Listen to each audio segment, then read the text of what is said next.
রাসূলুল্লাহ সাল্লাল্লাহু আলাইহি ওয়াসাল্লাম জীবনে স্ত্রীর উপরে রাগ করেননি। স্ত্রী রাগ করেছে, বাজে কথা বলেছে, বলবো কি, এত কটু কথা বলেছে স্ত্রী যে রাসূলুল্লাহ সাল্লাল্লাহু আলাইহি ওয়াসাল্লাম কষ্ট পেয়ে 1 মাস মসজিদে থেকেছেন, বাড়ি আসেননি।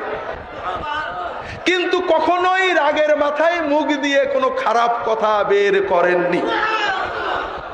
আপনি যদি মনে করেন মুহাম্মদ রাসূলুল্লাহ সাল্লাল্লাহু আলাইহি ওয়াসাল্লাম মাটির মানুষে, আমার মতো মানুষে যদি এই রকম আত্মনিয়ন্ত্রণ করে, আমি কেন পারবো না?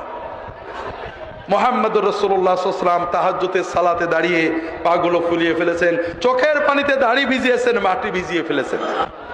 আপনি যদি বিশ্বাস করেন মুহাম্মদ রাসূলুল্লাহ আমার মতোই মানুষ, তিনি যদি পারেন, আমি কেন পারবো না?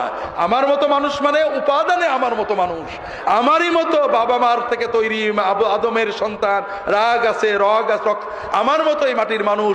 কিন্তু মর্যাদায়, সম্মানে, আল্লাহর নবুয়তে, আল্লাহর ইস্তেফায় তিনি সবার উপরে।